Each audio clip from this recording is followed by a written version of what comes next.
Assalamualaikum warahmatullahi wabarakatuh.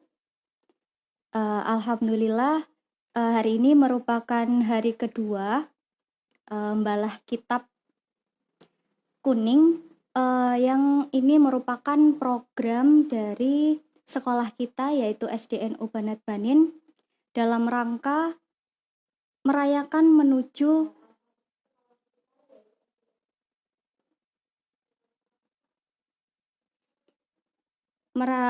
kita akan merayakan Hari Santri Nasional 2022. Nah, anak-anak terima kasih banyak yang sudah bergabung. Ustazah ucapkan terima kasih. Kemudian juga yang belum bergabung silahkan dibuka Facebook SDNU Banat Banin karena kita akan ngaji kitab secara live. Kami sampaikan juga terima kasih kepada ayah ibu wali murid SDNU Banat Banin bahwa program ini juga bisa terlaksana karena dukungan ayah ibu sekalian. Nah, anak-anak, hari ini Ustazah akan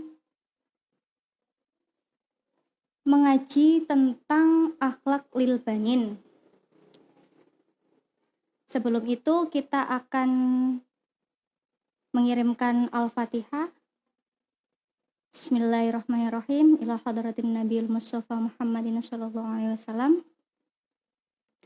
Khususan ila Syekh Umar Ahmad Baroja.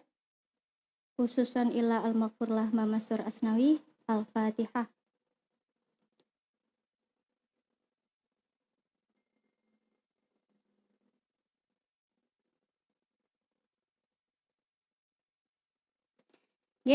Anak-anak, sebelum kita masuk kepada materi ini, mengkaji kitab ini adalah akhlak lil banin. Di dalam sini secara garis besar mengajarkan tentang bagaimana akhlak seorang anak ataupun etika atau adab seorang anak. Nah, kitab ini sendiri dikarang oleh Umar Ahmad Baroja. Nah, sebelum Ustazah mulai, silahkan anak-anak yang sudah ikut menyimak ini bisa menyiapkan buku tulis ataupun pensil. Semoga apa yang Ustazah sampaikan, apa yang penting silakan dicatat agar nanti bisa dipelajari lebih lanjut. Sudah mulai nggih? Sudah siap nggih? Bismillahirrahmanirrahim. Al-waladu utawi iki iku fasal kang mertela akan anak. Al-adibu kang anduweni akhlak kang luhur. Al-adibu kang duweni akhlak luhur. Nah, di sini bagaimana sih seorang anak itu dikatakan memiliki akhlak yang luhur? Ciri-cirinya biasanya seorang anak yang memiliki akhlak luhur, keberadaannya itu akan membuat temannya itu senang. Dan ketika teman kita tidak ada, itu akan menyebabkan kita rindu ataupun sedih. Nah, misalnya Robi ini adalah anak yang memiliki akhlak yang mulia. Jadi ketika adanya Robi ini, teman-temannya semuanya senang. Tapi ketika Robi tidak ada, teman-temannya mencari. Nah, ini adalah ciri-ciri dari seorang anak yang memiliki adab yang baik. Nah, kebalikannya, kalau misalnya anak yang memiliki adab yang buruk, maka keberadaannya itu malah menyebabkan orang lain itu tidak senang. Dan ketika tidak ada, itu menyebabkan malah menjadikan senang. Nah, ini naudzubillah ya. Ini merupakan ciri-ciri seorang anak yang memiliki adab yang buruk. Nah, akhlak sendiri itu bisa dibagi menjadi dua. Ya. Ada akhlak baik dan akhlak yang buruk. Nah, anak-anak, akhlak yang baik itu disebut dengan apa sih? Nah, akhlak yang baik ini disebut dengan akhlak mahmudah. Contoh dari akhlak mahmudah banyak sekali ya.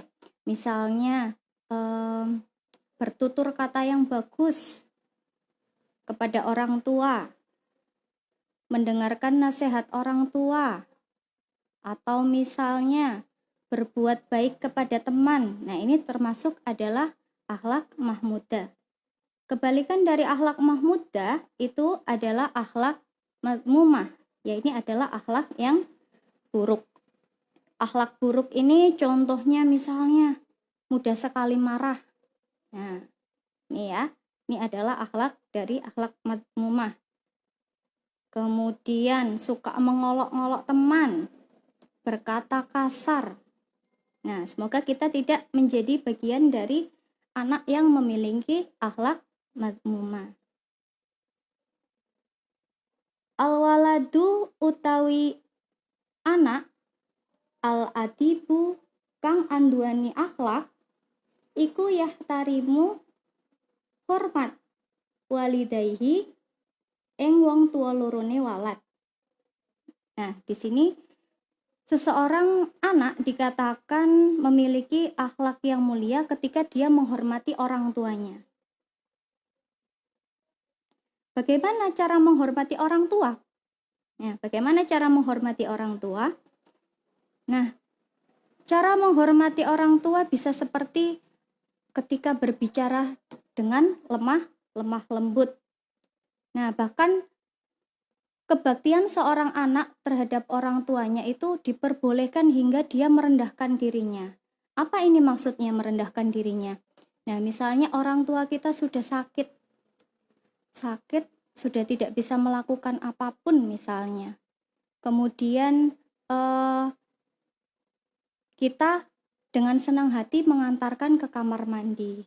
Nah, ini adalah termasuk sifat hormat kepada orang tua. Kemudian bagaimana? Kewajiban hormat kepada orang tua ini tidak hanya kepada orang tua kita yang masih ada. Bahkan kepada orang tua kita yang sudah tidak ada, misalnya kita masih berkewajiban untuk menghormati orang tua dengan cara apa, anak-anak? Nah, caranya adalah dengan mengirimkan doa. Nah, doanya anak yang soleh solihah itu pasti akan sampai kepada orang tua kita meskipun orang tua kita sudah tidak ada. Wa muallimihi lan ing guru-gurune walad. Yang kedua, yakni menghormati guru.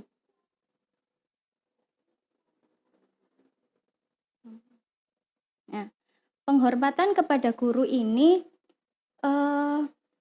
sebab guru itu adalah seseorang yang berilmu. Sebelumnya kita mungkin anak-anak belum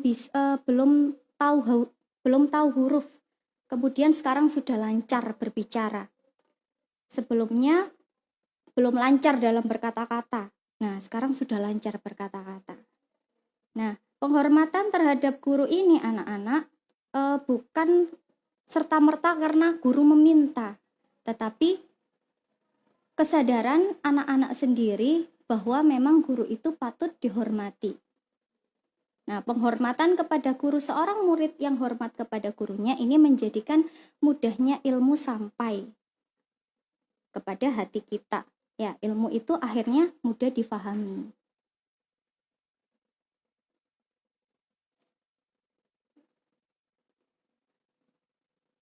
Al-kibaro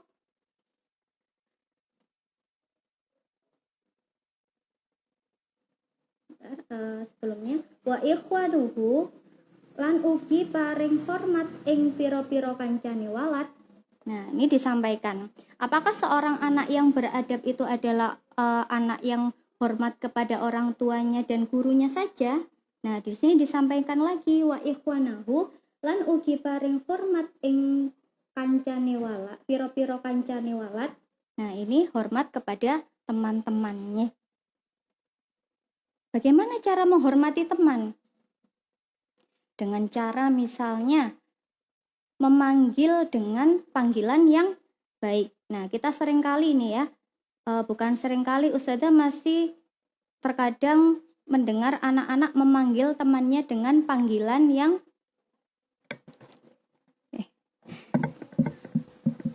dengan panggilan yang kurang baik. Nah, ini sudah tidak boleh dibiasakan lagi.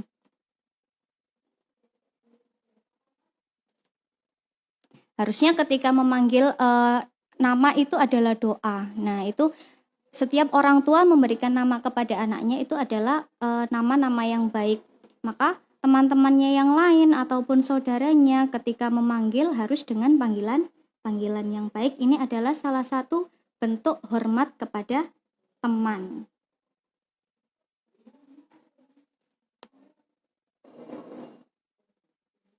Al-kibaro kang luwih gede. Nah, ini kepada teman-temannya yang lebih besar. Bagaimana cara hormat kepada teman-temannya yang lebih besar daripada kita? Besar ini artinya usianya lebih tua dibanding kita. Nah, caranya adalah misalnya kita adik kelas, kalau kepada kakak kelas harus memanggil dengan sebutan mas atau mbak. Nah, ya, jangan langsung namanya. Karena secara tidak langsung ketika kita memanggil dengan sebutan mas atau mbak kepada teman kita yang usianya jauh di atas kita, itu menyebabkan tumbuhnya kasih sayang kepada teman yang berada di bawah usianya. Nah, kemudian wakulaman lan ing saben-saben wong huwa utawi iyoman iku akbaru kang luwih gede minhu saking lalat. Nah, ini termasuk juga Ustazah tadi mencontohkan sikap baik kepada teman-teman yang usianya di atas kita. Nah, termasuk juga adalah teman-teman atau siapapun orang yang usianya di atas kita. Misalnya di rumah ada kakak atau di rumah ada mbah. Nah, ini juga kita harus hormat kepada beliau. Nah, cara hormatnya bagaimana? Misalnya kalau kita sedang lewat, mbahnya duduk di depan TV misalnya. Nah, anak-anak kalau lewat jangan langsung lewat. Harus sedikit menundukkan punggungnya, ya. Atau biasanya kalau misalnya kita biasanya lewat di gang-gang kecil itu loh, Nak.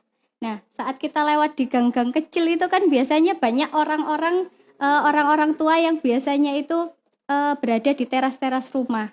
Nah, ini kalau misalnya kita naik sepeda, itu minimal kita bilang amit atau nyuwun sewu. Nah, ini adalah penghormatan kepada orang yang lebih tua.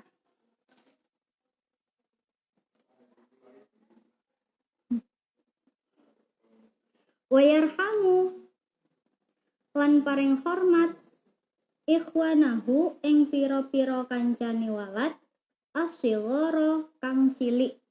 Nah, kemudian ini adalah menghormati teman-teman yang usianya lebih kecil atau di bawah kita.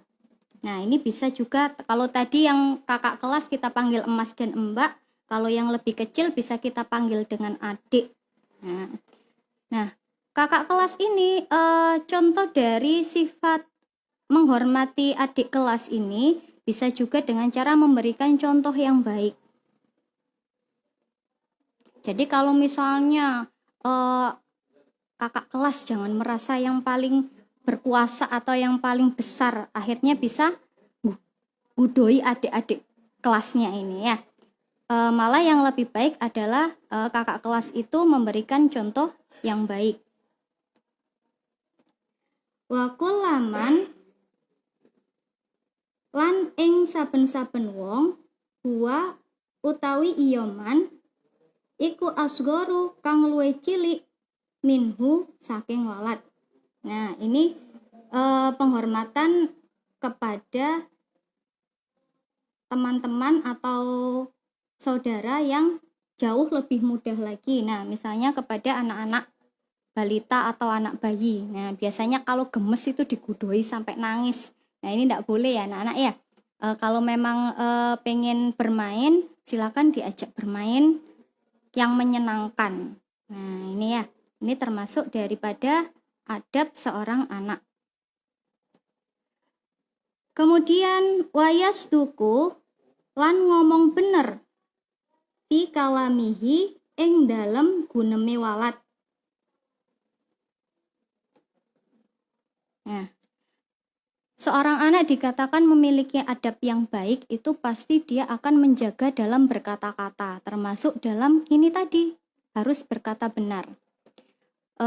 Seringkali kadang-kadang anak-anak itu misalnya di kelas, Ustazah tanya, anak-anak sudah piket misalnya gitu.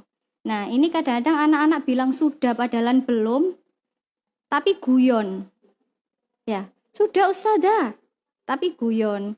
Nah ini mulai harus dikurangi anak-anak atau mulai harus dihilangkan, karena walaupun guyon nanti lama-lama khawatirnya menjadi suatu kebiasaan. Nah, jadi kalau memang belum ya belum.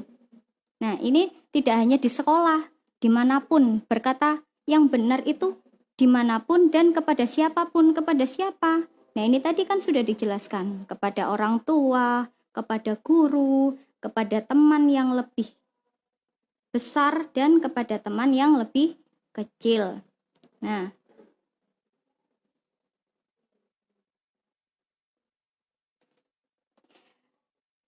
waya tawadhu lan DP ayat tegese tawadhu ma'an nas ing dalam semertane menungso. Nah, tawadhu. Apa itu tawadhu? Tawadhu itu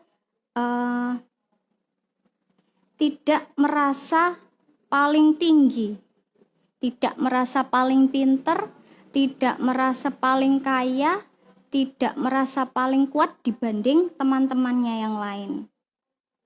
Nah, tawadhu ini sangat penting kita terapkan dimanapun, sebab kita itu adalah makhluk sosial yang pasti membutuhkan orang lain, dan kebutuhan-kebutuhan ini harus kita sadari untuk apa? Untuk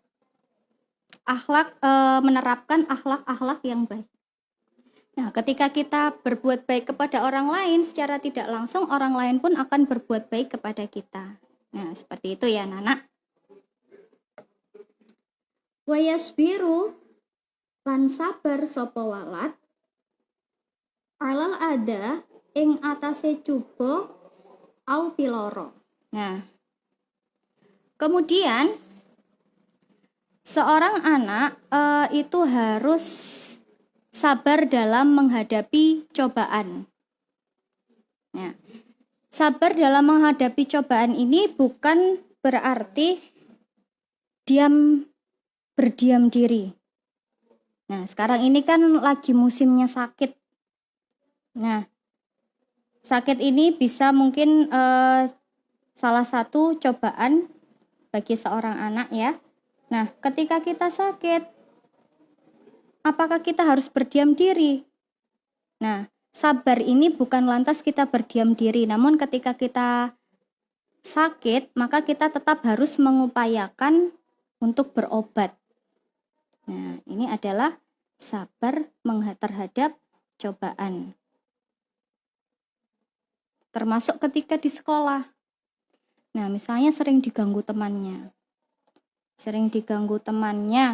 Kemudian saya diam saja Ustazah karena saya sabar.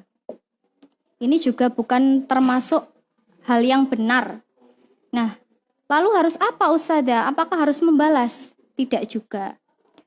Nah, anak-anak bisa menyampaikan kepada temannya bahwa ketika kalian dipukul itu, kalian merasakan sakit.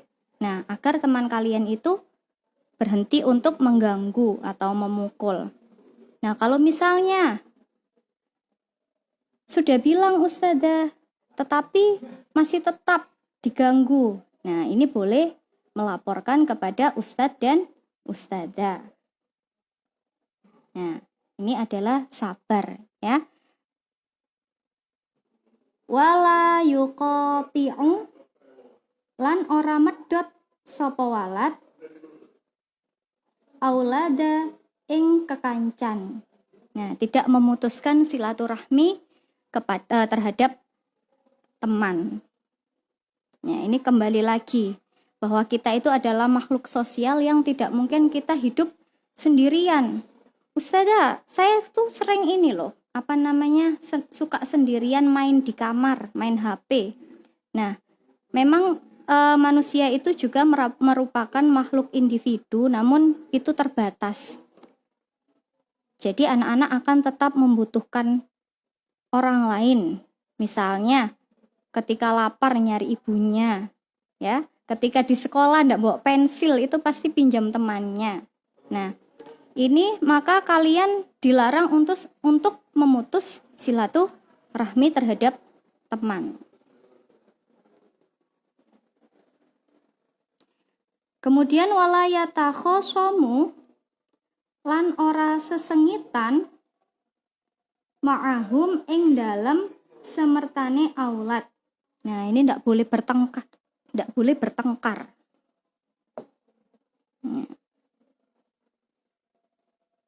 Terkadang pertengkaran itu terjadi karena apa? Suka ejek-ejekan.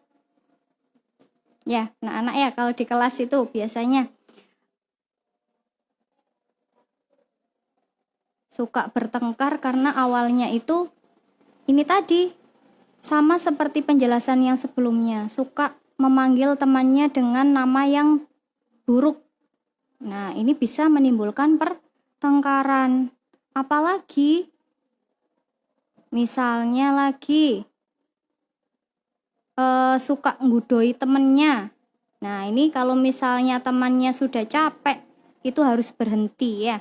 Karena ini juga akan bisa menyebabkan ini pertengkaran. Nah, ini adalah suatu akhlak yang tidak baik. Nah, ini tadi bagian dari akhlak madmumah. Ini harus dihindari ya anak-anak ya. Karena memang kepada teman kita harus saling menyayangi.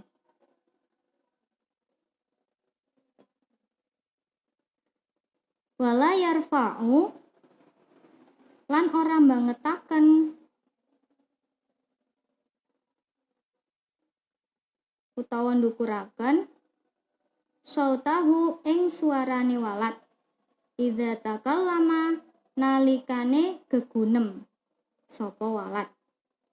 Nah, ketika berbicara itu tidak boleh mengeraskan suaranya. Ya. Berbicara kepada siapa, Ustazah? Kepada siapa saja. Nah, tidak hanya kepada yang lebih tua, bahkan kepada yang seumuran atau kepada yang teman yang di bawah usia kita juga tidak boleh berbicara dengan mengeraskan suara ataupun berteriak. Nah, dikatakan di sini berarti saat berbicara harus dengan sopan, dengan suara yang lemah lembut. Nah, ini adalah merupakan contoh dari anak yang memiliki adab yang luhur. Audhika utawa geguyu sapa walad. Nah, termasuk tidak hanya saat berbicara, tetapi saat tertawa. Nah, di sini disampaikan tidak boleh tertawa dengan keras, atau maksudnya adalah tertawa terbahak-bahak. Nah, mengapa demikian? Karena tertawa terbahak-bahak itu juga bisa mematikan hati. Nah, tertawa terbahak-bahak ini juga termasuk suatu hal yang berlebihan. Nah, sesuatu yang berlebihan itu tentu tidak baik. Nah, sebenarnya tertawa itu adalah suatu nikmat yang diberikan Allah kepada kita sebagai ungkapan perasaan bahwa kita sedang senang. Nah, seperti itu ya. Namun tetap ada adabnya. Ada adab dalam tertawa. Itu tadi, bahwa ketika tertawa tidak boleh mengeraskan suaranya sampai terbahak-bahak.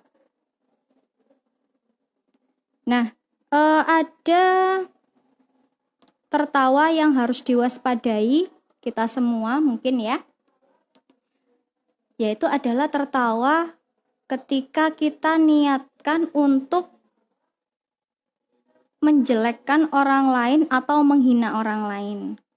Ya, misalnya ada temannya yang jatuh. Yang pertama kali anak-anak lakukan apa? Menolong, ya. Menolong apa? Diguyu. Diguyu dulu baru ditolong Ustazah. Nah, ini tidak boleh ya anak-anak ya. Ini termasuk tertawa yang harus kita waspadai. Masa melihat temannya kesakitan jatuh malah kita tertawakan. Maka ini adalah tertawa yang harus kita waspadai, yaitu adalah itu tadi ketika merendahkan orang lain dengan niat merendahkan orang lain. Nah, ini termasuk ketika berada di sekolah, ketika mengetahui temannya mendapat nilai yang jelek kemudian ditertawakan. Nah, ini tidak boleh. Ya.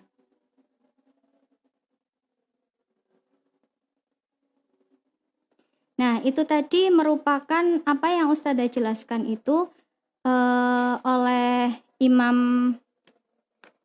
Umar Ahmad Baroja, itu adalah merupakan akhlak dari seorang anak yang memiliki adab yang luhur. Nah, bisa sama-sama kita simpulkan apa saja tadi anak-anak? Al-waladul adibu, yaitu yang pertama apa? Menghormati orang tua. Kemudian yang kedua yaitu menghormati gurunya. Yang ketiga yaitu menghormati teman-temannya yang besar maupun yang kecil dalam artian perbedaan umur atau usia.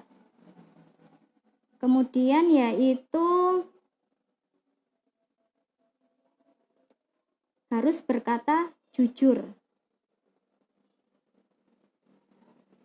Yang selanjutnya harus tawaduk kepada siapapun. Dan sabar dalam menerima cobaan.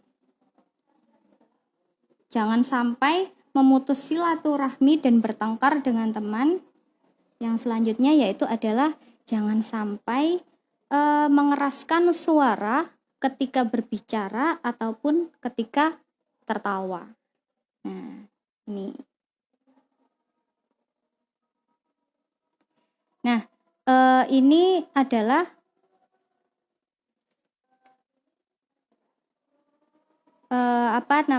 yang disampaikan dalam kitab Akhlaqul Banin di juz 1 bab 2. Nah, semoga apa yang Ustazah sampaikan ini dapat bermanfaat dan dapat nantinya sama-sama, tidak hanya anak-anak, Ustazah pun juga, untuk sama-sama kita lakukan dalam kehidupan sehari-hari. Nah, anak-anak, Ustazah cukupkan untuk hari ini. Semoga bermanfaat. Kita tutup dengan bacaan suratul Fatihah. Al-Fatihah.